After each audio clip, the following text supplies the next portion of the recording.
สบายดีพี่น้องมันนี้มาตลาดมาซื้อของกินเนาะมาซื้อของกินไปเฮ็ดซูแขกคนกินเนาะพี่น้องสิมาจีกซองป่าเนาะ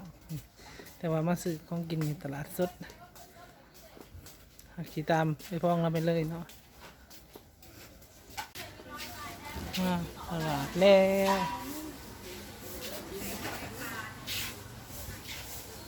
สบายดีพี่น้อง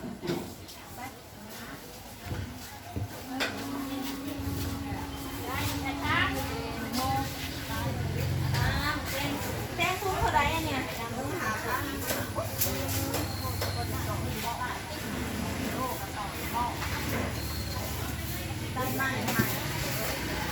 มาใหม่ๆสดๆนะคะ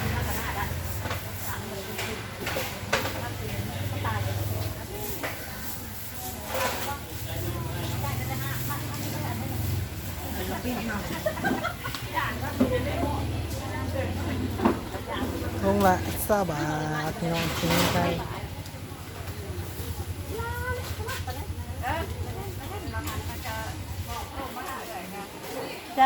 จ่ายไป10,000กีบ10,040 บาทแล้ว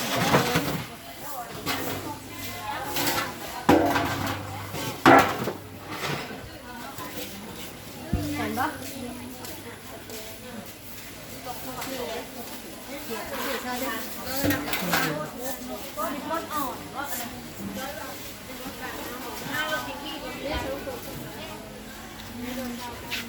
เฮ็ดโบดเนาะ โลเจ้าพัน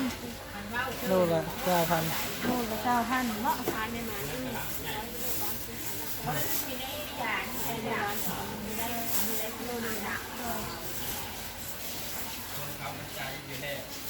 มันหักบนนาเนาะหลังว่าคนโตมันบา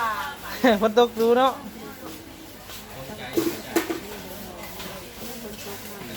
เฮ็ดปวกเฮ็ดเปื่อยคนโต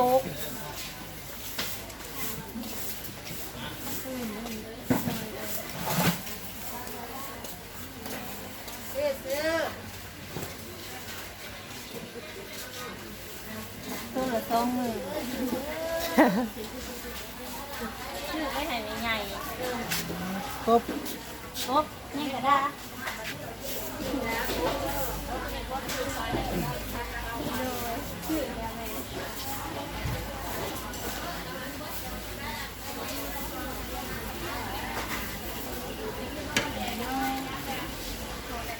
ดูน้ำหวานนี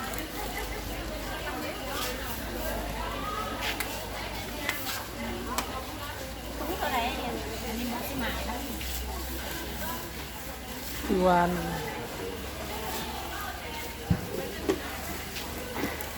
อันนี้คือก้อนเนาะอันนี้ข้าวแบบนี้เด้ข้าวคือกันข้าวก็ห้องเนื้อนะอันนี้บริชิปชิปจัดเลยแซ่บกินกันหนังถ้าสีเอาแบบนี้บ่ ฮะ มีดหนังเองบ่หนังบ่แล้วบ่บ่เอาไปลงเสร็จกระเป๋าโอ้จานที่หาอะไรของเราเนี่ยคนละบ่แล้วบ่บ่เนี่ยมันหยังมันนี่ขึ้นตาเขาตาอ่อนเนาะกุกแบบนั้นมันใหม่อยากทุ่งหน่อยเด้ทุ่งเท่าไหร่ตัวนี้5,000ตัวนี้10จะสร้างจะใต้นี้เลย นี่พี่น้องไล่ตา มันไล่ตาบ่เมื่อนี้เราก็ได้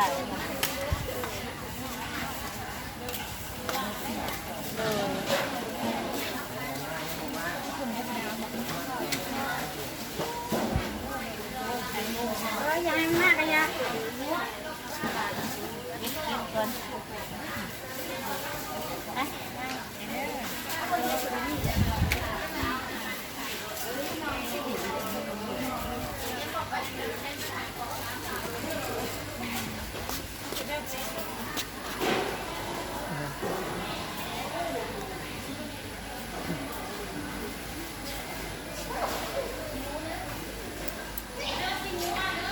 ถ้าเบิ่งก็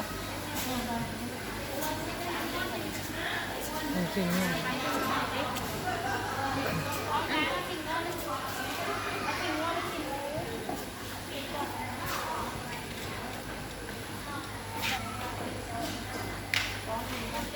เป็นก้อนลูกดูเป็นนี้เนาะคืองัวแล้วก็มุกตัวนี้ลูกเอียงมันอ่ะเนี่ยนางงัวแม่รู้สร้างหัวมันก้อยแล้วอันต้มออม น้องงัว อะไรลูกสาวสิโลเท่าไหร่พี่สิก้อนสิหาสิอันนี้ว่าดันเป็นสิหาเดี๋ยวปกติเขาส่งลูกสิเป็นแบบมาจากโลเก้าจากโลเป็นก้อนเบิ้งสีลายเขาเสียนะรูปหายดอก70คูณ2โล4เดี๋ยว2โล3เอาแต่แสน50ไปรูปหายดีแม่คงขอว่าสิรูปให้เจ้าอีกคนรูปหายเลยโลเก็ตกับ14แล้วอันนี้ตัวนั้นได้เขากระตื้มหายเลยเอาเลยเนาะ ชื่อซีนพี่น้อง ชื่อซีน มาซื้อซีนไปเฮ็ดสู่พี่น้องกินเนาะ ฮะเอาขาว ก็สิไปที่ช่องพ่อป้าเนาะพี่น้องมื้อนี้สิมา ย่อ ซื้อ ขาวบ่เฮ็ดเค็มเองแบบได้ย่อขาวย่อขีย่อขาวแบบเป็นสีขาวดิ คือผักขี้ริ้วเหรอวะ ผักขี้ริ้วเอาบ่ใช้โลเท่าไรโล4เอาบ่เมื่อไหร่ใส่เอาแต่โลออกมาเบิ่งดูแม่เลย นี่ก็ซื้อเครื่องในนำไปปนกันพี่น้อง 150เป็น170เนาะ จะซีน2โล จะสิ ไป กำยังนี่พี่อ่ะบ่เอาหายแล้วอ้าวดูตันทางมันน้ำก็ปลาหมึกได้บ่ นี่ก็มีปลาหมึกเลย เนาะมื้อนี้เฮาเล่นเน้นลาบพี่น้องเฮาสิไปเฮ็ดลาบเนาะขอบใจเด้อ ที่เหลือสิพัก เลื่อนชื่อรักเฮาสิเอาไปทำลาบมื้อนี้เพราะว่าเฮามีลาบมีโศกเฮาสิหับก้อนปลาเนาะได้เอาได้ลาบเฮาสิพักเฮาชื่อพักอีก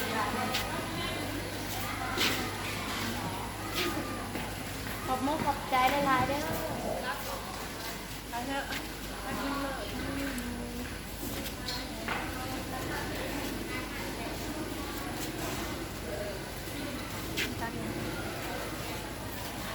ถ้าอันนี้มีบ่ หึอยู่หน้า มีหน้ามันคือขั้นดี สิเอามาขายให้ไปใช้มือนี่ สวรรค์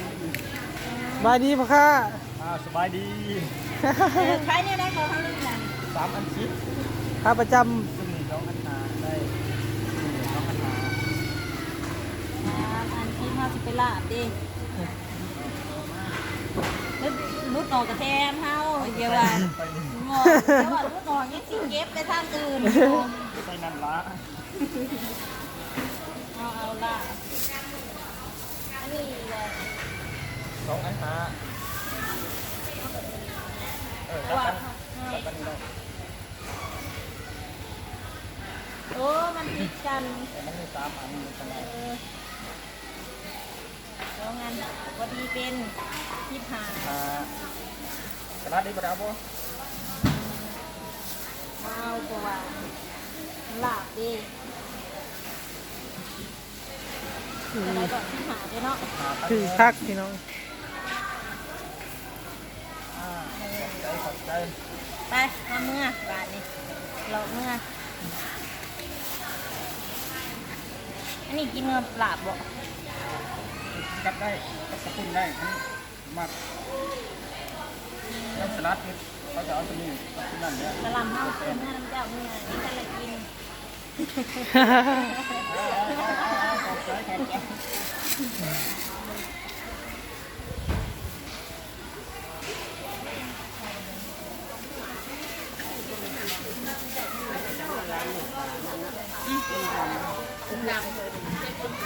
ไปตามไปพ้องไปเนาะ ห่วง นมากเลยใส่เงินเป็นใช่เนาะมิตรมาชิปสิพันจะชิปพันตัวเดียวถ้าใครอยากชิปพันหมดเลยเนาะแน่นบอกมันทั้งใหญ่ทั้งใบลาย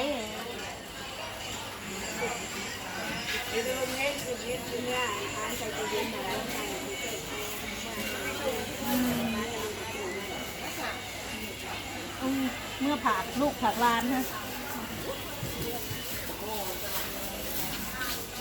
ใส่เงินเต็มเลยพี่น้องเลย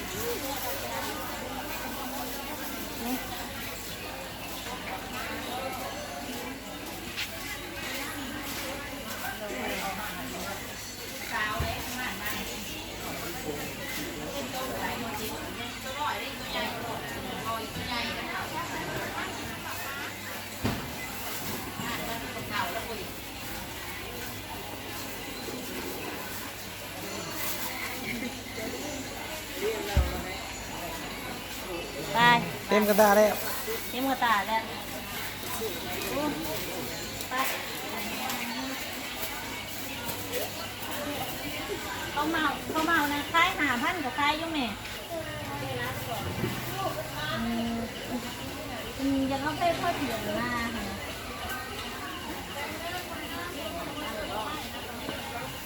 มาอีกแล้วพี่เนี่ย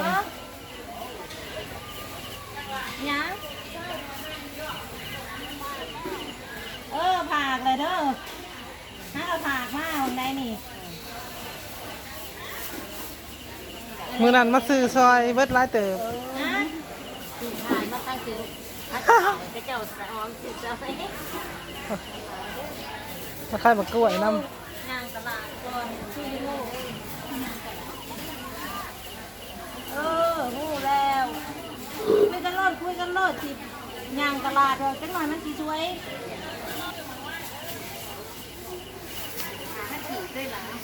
โดยเอาไป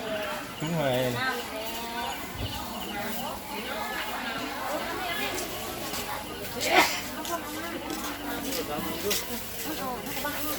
ำซื้อบักนาวพี่น้อง บ่ต้องใส่เขาใส่กระตาเลย ใส่ตาเลย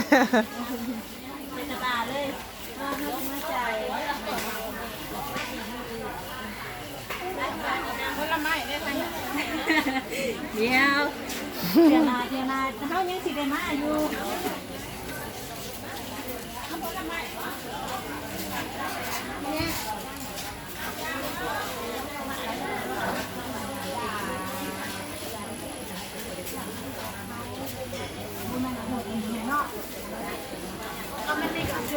เอากับคนในวันได้สิเขามานั่งคุ้นอย่างโกเรือ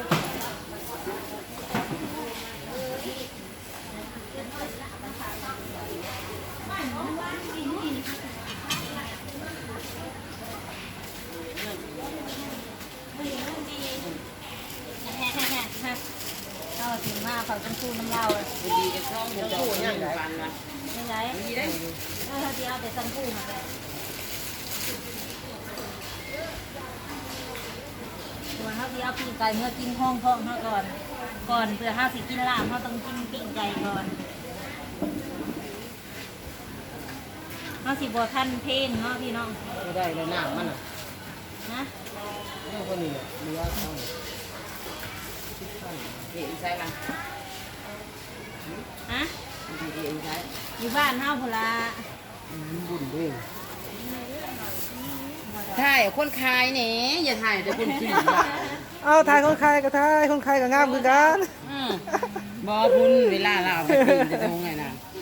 นะ ก็แหละรถละเมื่อละไป ไปแล้วพี่น้องสำหรับคลิปนี้ก็ขอ ปลาสิบท่านยังหน่อย ขอบ เลือดสีซ่อง คุณทุกคอมเมนต์เนาะขอบคุณทุกกำลังใจ